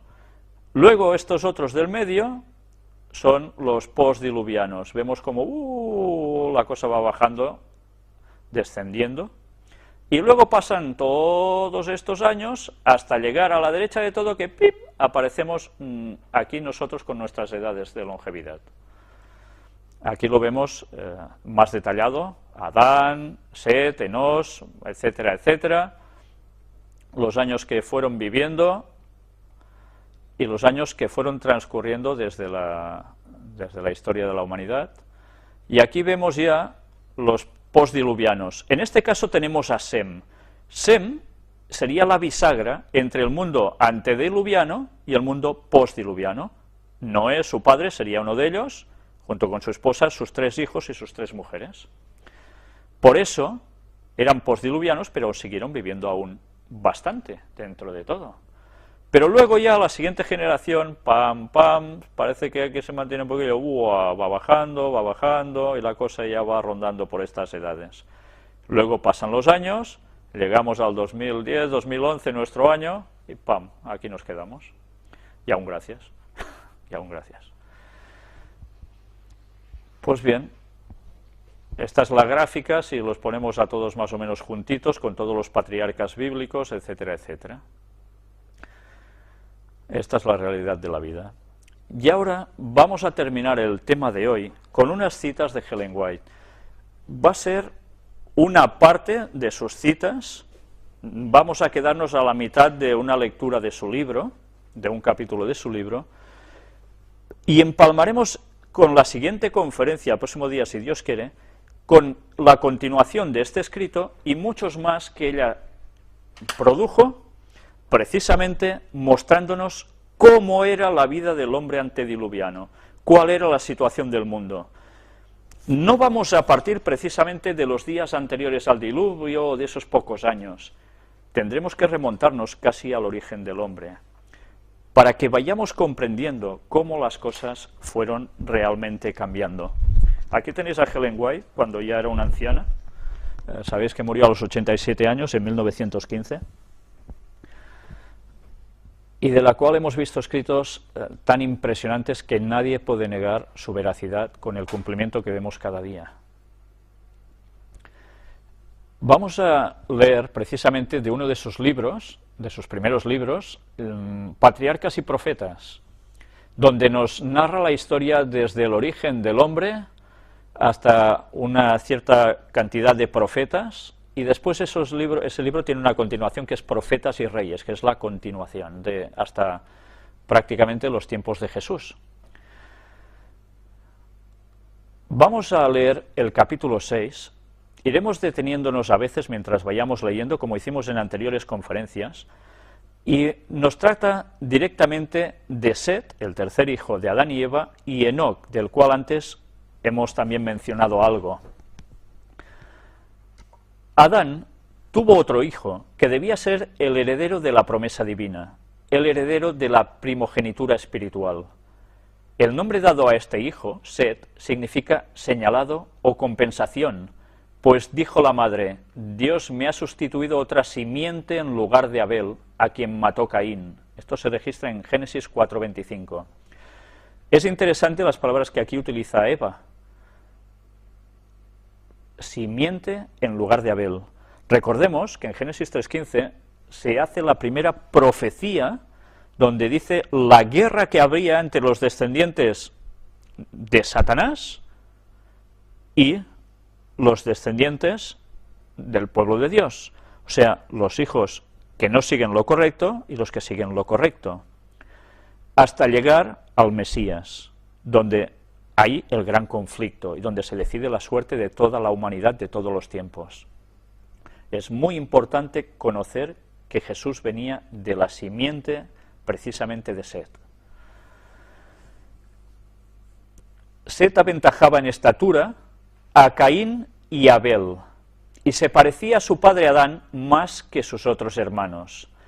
Os vais a sorprender cuando veáis qué descripción se da de Adán. Ellen White escribe sobre ello, y entenderemos cómo la tierra verdaderamente estaba habitada por gigantes. Gigantes en comparación con nosotros, evidentemente. tenía un carácter digno y seguía las huellas de Abel. Sin embargo, no había heredado más bondad natural que Caín. Esto es interesante. Si nos damos cuenta, ya los hijos de Adán y Eva heredan la tendencia que al bien o al mal. Al mal. El pecado ya ha quedado registrado en nuestros genes y nuestra tendencia natural ya no es el bien, como era la de Adán y Eva antes del pecado, sino nuestra tendencia natural ya es el mal. Y debemos luchar contra eso.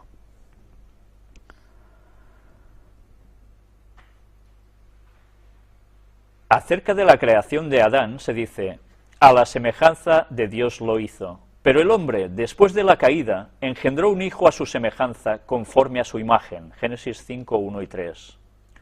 En tanto que Adán había sido creado sin pecado, a la semejanza de Dios, Set, así como Caín, heredó la naturaleza caída de sus padres, pero recibió también el conocimiento del Redentor e instrucción acerca de la justicia. Una vez más nos sale la palabra conocimiento. Recordad que en una anterior conferencia estuvimos hablando precisamente de ese conocimiento. ¿Recordáis las palabras de Oseas? Mi pueblo se perdió por falta de conocimiento. Pues había una línea genealógica que lo tenía. Mediante la gracia divina sirvió y honró a Dios y trabajó como Abel lo hubiera hecho de haber vivido, por cambiar las mentes pecaminosas de los hombres y encauzarlas a reverenciar y obedecer a su Creador. Ya nos está refiriendo que él seguía, pero los demás hermanos no, ni sus descendientes. Por eso intentaba encauzarlos en lo correcto. Y a Set también le nació un hijo, y llamó su nombre Enós. Entonces los hombres comenzaron a llamarse del nombre de Jehová. Génesis 4:26, interesante, comenzaron a llamarse del nombre de Jehová. Los fieles habían adorado a Dios antes, pero a medida que aumentaba el número de los seres humanos, se iban multiplicando, se hacía más visible la distinción entre las dos clases en que se dividían. Había franca lealtad hacia Dios de parte de una clase, así como desprecio y desobediencia de parte de la otra. Las dos simientes. Antes de la caída, nuestros primeros padres habían guardado el sábado que había sido instituido en el Edén, y después de su expulsión del paraíso, continuaron observándolo. El sábado no fue un invento para los judíos, el sábado se dio en la creación. Por tanto, es para todos los hombres, no solo para judíos. Habían gustado los amargos frutos de la desobediencia y habían aprendido lo que tarde o temprano aprenderán todos aquellos que pisotean los mandamientos de Dios, a saber, que los preceptos divinos son sagrados e inmutables, y que la pena por la transgresión es ineludible. El sábado fue honrado por todos los hijos de Adán, que permanecieron leales a Dios. Pero Caín y sus descendientes no respetaron el día en el cual Dios había reposado. Eligieron su propio tiempo para el trabajo y el descanso, sin tomar en cuenta el mandamiento expreso de Jehová. Digamos que la marca de la bestia ya estaba en los orígenes de los tiempos. Solo los guardadores del sábado seguían lo que Dios hacía o quería para ellos. Al recibir la maldición de Dios, Caín se había retirado de la familia de sus padres, había escogido primeramente el oficio de labrador y luego fundó una ciudad, a la cual dio el nombre de su hijo mayor. Esto es interesante, ¿eh? Démonos cuenta cómo Caín es el primero en fundar una ciudad. Se había retirado de la presencia del Señor, desechando la promesa del Edén restaurado, para buscar riquezas y placer en la tierra maldita por el pecado, y así se había destacado como caudillo de la gran multitud que adora al Dios de este mundo, o sea, Satanás. Fue el líder de ellos, Caín. sus descendientes se distinguieron en todo lo referente al mero progreso terrenal y material. ¿Veis sus descendientes qué hicieron? Un progreso terrenal y material. ¿Qué es esto? Pues una buena civilización, no es otra cosa. Pero menospreciaron a Dios y se opusieron a sus propósitos hacia el hombre. Al homicidio, cuya comisión iniciara Caín, Lamec, su quinto descendiente, agregó la poligamia y con cínica jactancia reconoció a Dios tan solo para sacar de la venganza prometida a Caín una garantía de su propia salvaguardia. Abel había llevado una vida pastoral, habitando en tiendas o cabañas, y los descendientes de Set hicieron lo mismo y se consideraron peregrinos y advenedizos sobre la tierra, que buscaban una patria mejor, es a saber, la celestial. Y esto se escribe en Hebreos 11, 13 y 16. Qué curioso, ¿eh? El pueblo de Dios llevaba una vida natural, mientras los otros se apiñaron en ciudad. Interesante este concepto, ¿eh? Durante algún tiempo, las dos clases permanecieron separadas. Esparciéndose del lugar en que se establecieron primeramente, los descendientes de Caín se dispersaron por todos los llanos y valles donde habían habitado los hijos de Set. Y estos, para escapar a la influencia contaminadora de aquellos, se retiraron a las montañas y allí establecieron sus hogares. Evidentemente, los otros eran más. Ellos eran solo de un palo de la dinastía, por decirlo de algún modo, ¿no? Los otros eran más y se extendieron más, y fueron cada vez más hacia ellos, que estaban separados porque ellos no querían ser paganos. Y al final se vieron obligados a tener que retirarse a las montañas. Vayamos aprendiendo las lecciones, porque la historia siempre se repite. Mientras duró esta separación, los hijos de Set mantuvieron el culto a Dios en toda su pureza, pero con el transcurso del tiempo se aventuraron poco a poco a mezclarse con los habitantes de los valles. Ya sabéis, esas pequeñas transigencias, bueno, un poco con ellos no pasará nada. Esta asociación produjo los peores resultados. Vieron los hijos de Dios que las hijas de los hombres eran hermosas. Génesis 6:2. Aquí las personas que quieran seguir diciendo que eran ángeles caídos, lo tienen muy mal. En el contexto que Ellen White misma cita, dice que estos hijos de Dios eran los descendientes de Set, no ángeles caídos. Atraídos por la hermosura de las hijas de los descendientes de Caín, los hijos de Set desagradaron al Señor aliándose con ellas en matrimonio. Muchos de los que adoraban a Dios fueron inducidos a pecar mediante los halagos que ahora estaban constantemente ante ellos y perdieron su carácter peculiar y santo. Al mezclarse con los depravados, llegaron a ser semejantes a ellos en espíritu y en obras. Menospreciaron las restricciones del séptimo mandamiento y tomáronse mujeres escogiendo entre todas. Los hijos de Set siguieron el camino de Caín, que se registra en Judas, versículo 11. Es interesante, los hijos de Set siguieron el camino de Caín, se habían corrompido también el pueblo de Dios. Fijaron su atención en la prosperidad y el gozo terrenales y descuidaron los mandamientos del Señor. A los hombres no les pareció tener a Dios en su noticia, se desvanecieron en sus discursos y el necio corazón de ellos fue entenebrecido. Por tanto, Dios los entregó a una mente depravada. Romanos 1, 21 y 28. Es lo que posteriormente también el apóstol Pablo dice, y a lo bueno llamaron malo, y a lo malo bueno, ¿no? Ahora parece que las cosas malas debemos aceptarlas como algo normal. Va en contra de lo que sabemos que debe ser, pero es igual, todo es normal, y todo es bueno. El pecado se extendió por toda la tierra como una lepra mortal. Adán vivió casi 1000 años entre los hombres como testigo de los resultados del pecado. Con toda fidelidad trató de poner coto a la corriente del mal. Es impresionante, ¿eh? Adán se dio cuenta de cómo había metido la pata haciendo entrar la destrucción en la tierra, el mal, con su pecado.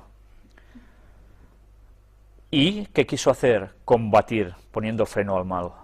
Se le había ordenado instruir a su descendencia en el camino del Señor y cuidadosamente atesoró lo que Dios le había revelado, y lo repetía a las generaciones que se sucedían. A sus hijos y a sus nietos, hasta la 9ª generación, pudo describir Adán el estado santo y feliz del hombre en el paraíso, y repitiéndoles la historia de su caída, les refirió los sufrimientos mediante los cuales Dios le había enseñado la necesidad de adherirse estrictamente a su ley, y les explicó las misericordiosas medidas tomadas para su salvación. Pero sólo unos pocos prestaron atención a sus palabras. A menudo le hacían amargos reproches por el pecado que había traído tanto dolor a sus descendientes. Lo de Adán fue un martirio. Esos 900 y pico de años que vivió, 935, para él fueron un suplicio, intentando mitigar el mal que había hecho, y encima tenía que soportar los reproches de los demás que le culpaban a él de, mira, somos así por culpa tuya, ¿no? Eso no debería ser nada fácil, ¿eh? La de Adán fue una vida de tristeza, humildad y contrición. Cuando salió del Edén, la idea de que tendría que morir le hacía estremecerse de terror. Conoció por primera vez la realidad de la muerte en la familia humana cuando Caín, su primogénito, asesinó a su hermano. Lleno del más agudo remordimiento por su propio pecado y doblemente acongojado por la muerte de Abel y el rechazamiento de Caín, Adán estaba abrumado por la angustia. Veía cómo por doquiera se esparcía la corrupción que iba a causar finalmente la destrucción del mundo mediante un diluvio, y a pesar de que la sentencia de muerte pronunciada sobre él por su hacedor le había parecido terrible al principio, después de presenciar durante casi 1000 años los resultados del pecado, Adán llegó a considerar como una misericordia el que Dios pusiera fin a su vida de sufrimiento y dolor. Casi nada, ¿eh? No obstante, la iniquidad del mundo antediluviano, esa época no fue, como a menudo se ha supuesto, una era de ignorancia y barbarie. Aquí ya nos está haciendo vislumbrar cómo era el hombre antediluviano. No eran ni ignorantes ni bárbaros. Los hombres tuvieron oportunidad de alcanzar un alto desarrollo moral e intelectual. Poseían gran fuerza física y mental, y sus ventajas para adquirir conocimientos religiosos y científicos eran incomparables. Es un error suponer que porque vivían muchos años, sus mentes alcanzaban tarde su madurez.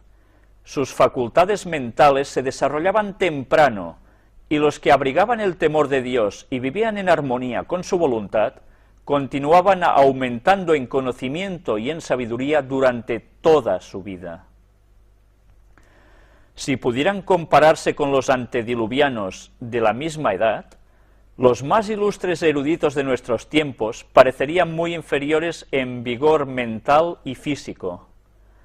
A medida que se acortó la vida del hombre y disminuyó su vigor físico, también se aminoró su capacidad mental. Hoy día hay hombres que dedican al estudio un periodo de 20 a 50 años y el mundo se llena de admiración por sus éxitos. Pero qué limitados son estos triunfos cuando se los compara con los de aquellos hombres cuyo vigor físico y mental se desarrollaba durante siglos. Es verdad que los hombres de los tiempos modernos tienen el beneficio del conocimiento alcanzado por sus predecesores. Los genios que proyectaron, estudiaron y escribieron han legado sus trabajos a quienes les han seguido. Pero aún en este respecto, y en lo que concierne meramente a los conocimientos humanos, cuán superiores fueron las ventajas de los hombres de aquella edad antigua. Tuvieron entre ellos durante siglos a aquel que Dios había formado según su propia imagen, a quien el Creador mismo declaró bueno, el hombre a quien Dios había instruido en toda sabiduría del mundo material. Adán había aprendido del Creador la historia de la creación. Él mismo había presenciado los acontecimientos de 9 siglos y comunicó sus conocimientos a sus descendientes. Los antediluvianos no tenían libros ni anales escritos, pero con su gran vigor mental y físico disponían de una memoria poderosa que les permitía comprender y retener lo que se les comunicaba para transmitirlo después con toda precisión a sus descendientes. Qué distinto de nosotros, que nos cuentan algo y cuando se lo decimos a los otros ya no tiene nada que ver lo que contamos, ¿no? Hacer la prueba, eso que llaman el teléfono, ¿no? Que uno se corre la voz al otro y cuando da toda la vuelta al círculo de personas, el final no tiene nada que ver con lo que era. Durante varios siglos hubo 7 generaciones que vivieron contemporáneamente y tuvieron la oportunidad de consultarse para aprovechar cada uno los conocimientos y la experiencia de las demás. Claro, su longevidad les daba para esto. Las ventajas que gozaron los hombres de aquellos tiempos para obtener un conocimiento de Dios por el estudio de su obra no han sido igualadas desde entonces. Lejos de ser una era de tinieblas religiosas, fue una edad de grandes luces. Todo el mundo tuvo la oportunidad de recibir instrucción de Adán, y los que temían al Señor tuvieron también a Cristo y a los ángeles por maestros. Casi nada, ¿eh? Y tuvieron un silencioso testimonio de la verdad en el huerto de Dios, que durante siglos permaneció entre los hombres. Está hablando del huerto del Edén. Adán y Eva habían sido expulsados de allí, pero el huerto aún estaba allí en tiempos antediluvianos. A la puerta del paraíso, guardada por querubines, se manifestaba la gloria de Dios, y allí iban los primeros adoradores a levantar sus altares y a presentar sus ofrendas. Allí era donde Caín y Abel habían llevado sus sacrificios y Dios había condescendido a comunicarse con ellos. Interesante, ¿eh? En la puerta del paraíso, donde los querubines estaban y con esa espada encendida que revoloteaba, no permitían el acceso al árbol de la vida para que el pecador siguiese viviendo eternamente, allí es donde se manifestaba la gloria de Dios. Y esto los antediluvianos lo veían durante años y años. Y los que seguían a Dios, allí se concentraban. El escepticismo no podía negar la existencia del Edén mientras estaba a la vista, con su entrada vedada por los ángeles custodios. El orden de la creación, el objeto del huerto, la historia de sus 2 árboles tan estrechamente ligados al destino del hombre, se refiere también al del conocimiento del bien y del mal, el que fue la transgresión de ellos, eran hechos indiscutibles, y la existencia y suprema autoridad de Dios, la vigencia de su ley, eran verdades que nadie pudo poner en tela de juicio mientras Adán vivía. A pesar de la iniquidad que prevalecía, había un número de hombres santos, ennoblecidos y elevados por la comunión con Dios, que vivían en compañerismo con el cielo. Eran hombres de poderoso intelecto, que habían realizado obras admirables. Tenían una santa y gran misión, a saber, desarrollar un carácter justo y enseñar una lección de piedad, no solo a los hombres de su tiempo, sino también a las generaciones futuras. Solo algunos de los más destacados se mencionan en las Escrituras, pero a través de todos los tiempos Dios tuvo testigos fieles y adoradores sinceros. Y bien, vamos a dejarlo aquí, porque ahora vamos a hablar de Enoc. Pero esto tendrá que ser en la próxima conferencia. Creo que con lo que hoy hemos visto, hemos tenido ya una buena introducción, y con lo que Ellen White nos ha ido desvelando, hemos ido comprobando en sus palabras cómo era el hombre antediluviano. Nada que ver con la evolución que nos explican siempre. Vais a quedar maravillados con todo el resto de cosas que ella cuenta y que, curiosamente, la verdadera ciencia está descubriendo que no son bobadas. Hay pruebas de ello. Esto lo deberemos mostrar en la siguiente conferencia, si Dios quiere. No sé si dará para 2 o 3 conferencias, no lo sé, hay bastante lectura, pero creo que es indispensable que no nos perdamos nada de lo que dice, porque nos va a ayudar a saber por dónde pisamos y cómo Satanás está preparando al mundo para el gran engaño final. Toda la historia se va a repetir. El mundo no va a volver a ser destruido por un diluvio. Esta es la promesa que se le da a Noé. Pero en cambio va a pasar algo sumamente grave. Debemos prepararnos como esta gente noble de la que al final hemos leído y hacer lo mismo que ellos. Porque el pueblo de Dios, del último tiempo, tiene que hacer el mimetismo de lo que hicieron ellos. Si no, no vamos a escapar de la cuestión. Bien, no quiero haceros perder más tiempo, ya es tarde. Os agradezco todo lo que habéis estado atendiendo en el día de hoy.